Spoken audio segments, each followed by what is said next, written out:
Once hailed as an economic miracle and a symbol of rapid development, China now faces a grim reality of comprehensive crisis. From roads collapsing without warning, cities submerged by floods to tofu infrastructure crumbling. After mere years, the country grapples with profound issues in infrastructure, economy, society, and politics.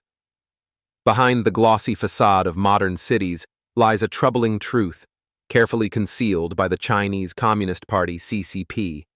Ancient bridges stand firm through centuries, while modern constructions fall like sandcastles. The voices of the people are silenced, disasters are covered up, and public trust is eroding. Join us as we uncover the story of a China on the brink, where truth is buried under official narratives and tight control. Ancient bridges versus tofu projects, a painful contrast.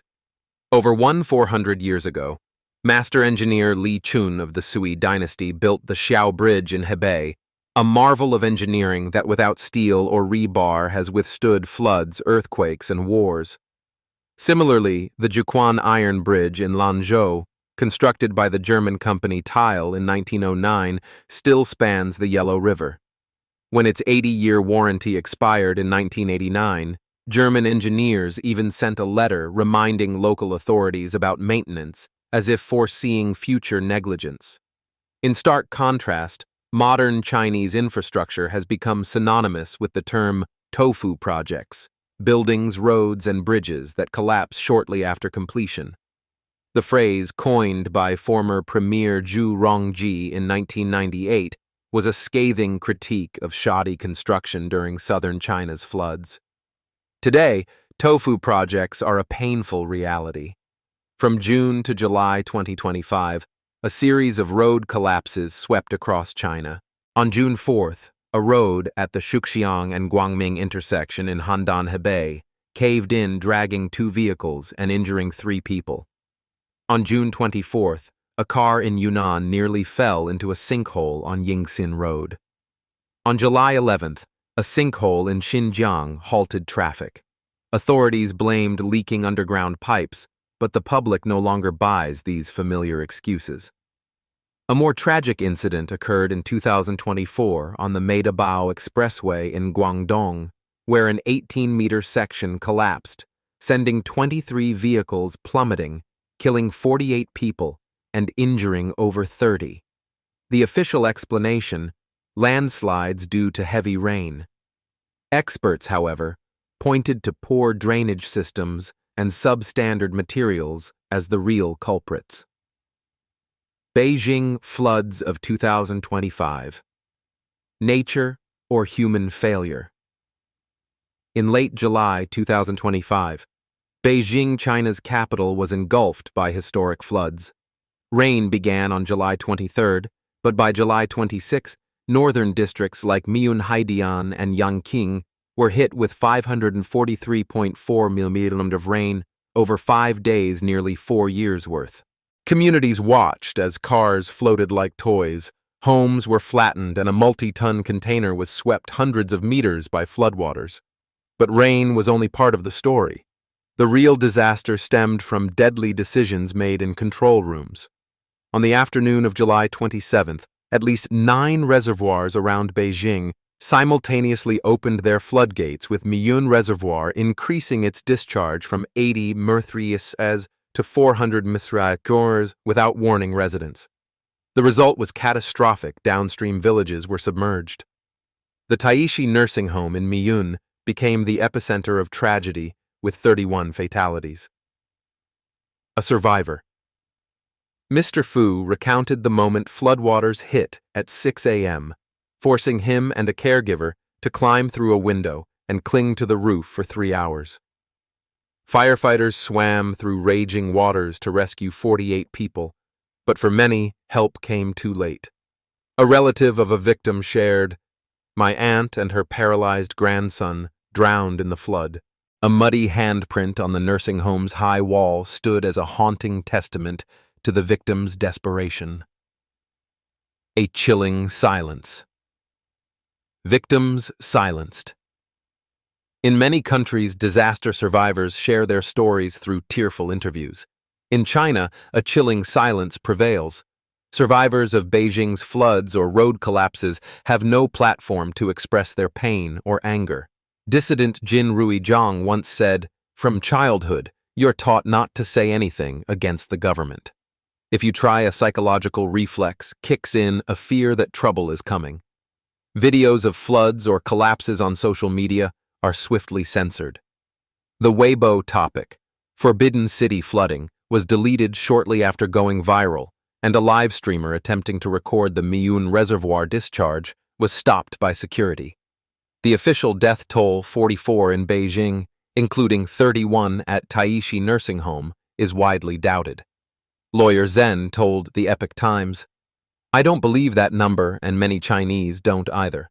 This skepticism stems from the 2021 Zhengzhou floods, where authorities initially reported dozens of deaths, only to later revise the toll to 398, admitting local officials had hidden the truth. This information control not only erodes public trust, but leaves citizens feeling powerless, forced to accept official narratives without question. Corruption and corner cutting, the disease of construction. The root cause of infrastructure disasters lies not just in nature, but in corruption and negligence.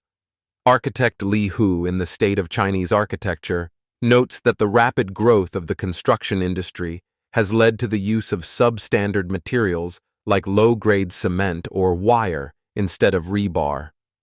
Ziono, a student with family in the industry, told NPR, "If the central government demands 10 centimeters of steel by the time it reaches the province, it's 8 centimeters. At the city level, it's 5 centimeters. That's normal." Contractors and developers prioritize profits over safety, pocketing the savings from cut corners. A 2025 study by Wenping and colleagues revealed that rapid urbanization in Guangdong has sacrificed construction standards. Cities like Guangzhou and Shenzhen grew too fast, leaving infrastructure unable to keep up increasing risks of flooding and subsidence. Additionally, the rise of heavy electric vehicles is believed to strain roads not designed for continuous heavy loads, further contributing to collapses. Economic decline, financial strain, and public debt. The infrastructure crisis is just one piece of a larger puzzle. China's economy faces severe challenges: a shrinking population, a collapsing real estate market, and bankrupt developers have left cities drowning in debt. Research by Jaime Bay and Pun Shir warns that financial pressures force contractors to cut corners, resulting in dangerous tofu projects. Meanwhile, the CCP continues to pour funds into massive projects like the 1.2 trillion yuan Yalungzangbo hydropower project in Tibet, despite concerns about geological risks and excess power capacity.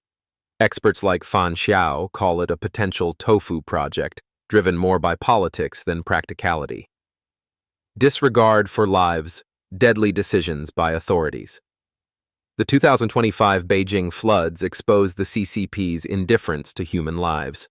Reservoirs like Miyun, designed to control floods, were instead used to store water for the South North Water Diversion Project, leaving them dangerously full before the storm hit.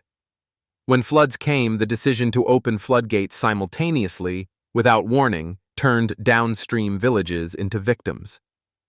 Dr. Wan Weilu stated bluntly, "The CCP's first priority is protecting Beijing. They also protect Tianjin, but only the urban core, not the farmers. This negligence is not new. During the 1976 Tangshan earthquake, the Huangyang Reservoir nearly collapsed, threatening to flood Tiananmen Square.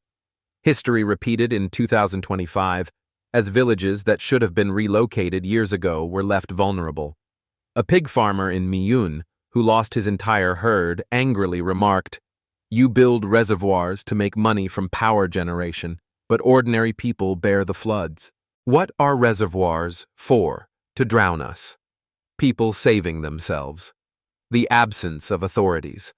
Amid the disasters, official rescue efforts were nearly non-existent. In Beijing, despite state media claiming 1,200 soldiers were deployed, many residents saw no sign of aid. Instead, heroism came from ordinary citizens. A man in Liuli Temple used a forklift to save over 80 neighbors. In another village, locals organized their own search teams working with the few firefighters present. Ms. Lee, a Beijing resident, concluded, "Officials only report good news, not bad. In reality, people save themselves." The story of a Liuli temple survivor highlights this resilience. As floodwaters poured into his home, he swam to rescue his neighbor's mother-in-law, using a wooden door as a makeshift raft. He built a temporary bridge from planks to guide people to safety and climbed a slippery mountain to find food, clothes, and medicine. These acts of bravery not only showcase courage but also serve as a painful reminder of the authorities' absence when needed most. Conclusion: a call to awaken. China stands at a historic crossroads. The infrastructure crisis, devastating floods, and economic decline are not isolated issues, but symptoms of a fractured system. Corruption, cost-cutting, and the CCP's indifference have left citizens helpless, while strict censorship prevents them from speaking out. Ancient bridges stand as a reminder of an era when quality and responsibility came first. Today, however, tofu projects and deadly decisions are costing lives and trust. As the truth remains hidden, the Chinese people face an uncertain future. Can they break the silence and demand accountability from their government? Will these disasters spark change? The answer lies with the people themselves, who are saving each other amid floods and rubble. Share your thoughts on this crisis. Can China overcome these challenges, or will the CCP's secrets continue to push the nation into a spiral of instability? Stay tuned for the latest updates on China's unfolding story.